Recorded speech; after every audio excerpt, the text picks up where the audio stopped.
ಅಖಿಲ ಭಾರತ ಕನ್ನಡ ಸಾಹಿತ್ಯ ಸಮ್ಮೇಳನದ ಸವಿನೆನಪಿಗಾಗಿ 5.50 ಕೋಟಿ ರೂಪಾಯಿ ವೆಚ್ಚದಲ್ಲಿ ಕನ್ನಡ ಭವನ ನಿರ್ಮಾಣ ಮಾಡೋದಕ್ಕೆ ಜಿಲ್ಲಾ ಉಸ್ತುವಾರಿ ಸಚಿವ ಚಲುವರಾಯಸ್ವಾಮಿ ಅವರು ಕಟ್ಟಡ ಶಂಕುಸ್ಥಾಪನೆ ನೆರವೇರಿಸಿದರು.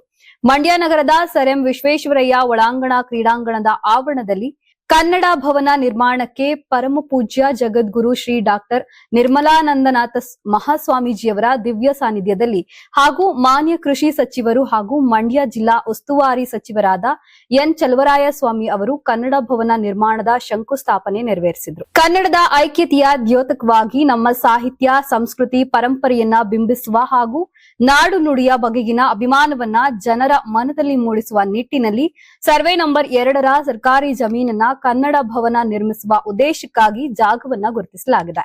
ಇನ್ನು ಮಂಡ್ಯ ಜಿಲ್ಲಾ ಶಾಸಕರಾದ ಪಿ ರವಿಕುಮಾರ್ ಮೇಲುಕೋಟೆ, ಶಾಸಕರಾದ ದರ್ಶನ್ ಪುಟ್ಟಣ್ಣಯ್ಯ, ಶ್ರೀರಂಗಪಟ್ಟಣದ ಶಾಸಕರಾದ ಎಬಿ ರಮೇಶ್, ಬಂಡಿಸಿದ್ದೇಗೌಡರ್ ಅವರು ತಲಾ 1 ಕೋಟಿಯನ್ನ ನೀಡಿದ್ದಾರೆ.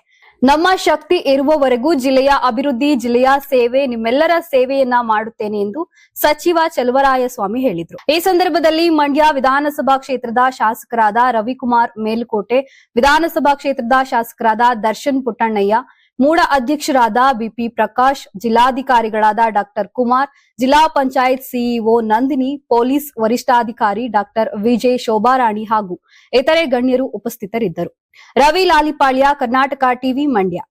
ಯಾರಾಗ್ತಾರೆ ಎಂಎಲ್ಎ ಅಭ್ಯರ್ಥಿ 2028 ಶೀಘ್ರದಲ್ಲೇ. ಪ್ರತಿದಿನ ಒಂದೊಂದು ಕ್ಷೇತ್ರದ ಟಿಕೆಟ್ ಆಕಾಂಕ್ಷಿಗಳ ಸಂಪೂರ್ಣ ಮಾಹಿತಿ ಪೊಲಿಟಿಕಲ್ ಜರ್ನಲಿಸ್ಟ್ ಕೆಎಂ ಶಿವಕುಮಾರ್ ಅವರಿಂದ. ಕರ್ನಾಟಕದ ನಂಬರ್ 1 ಡಿಜಿಟಲ್ ಮೀಡಿಯಾ ನಿಮ್ಮ ನೆಚ್ಚಿನ ಕರ್ನಾಟಕ ಟಿವಿಯಲ್ಲಿ ಮಾತ್ರ. ನೀವು ಸಣ್ಣ ಆಗ್ಬೇಕಲ್ವಾ? ಅದು ಒಂದು ಉತ್ತಮ ಆಹಾರದಿಂದ ಸಣ್ಣ ಆಗ್ಬೇಕಲ್ವಾ? ಪ್ರತಿದಿನ ನಮ್ಮ ಜೀನಿ ಸ್ಲಿಮ್ ನ ಯೂಸ್ ಮಾಡಿ ಯಾವುದೇ ಸೈಡ್ ಎಫೆಕ್ಟ್ ಇಲ್ದಂಗೆ ನೀವು ಸಣ್ಣ ಆಗ್ತೀರಾ.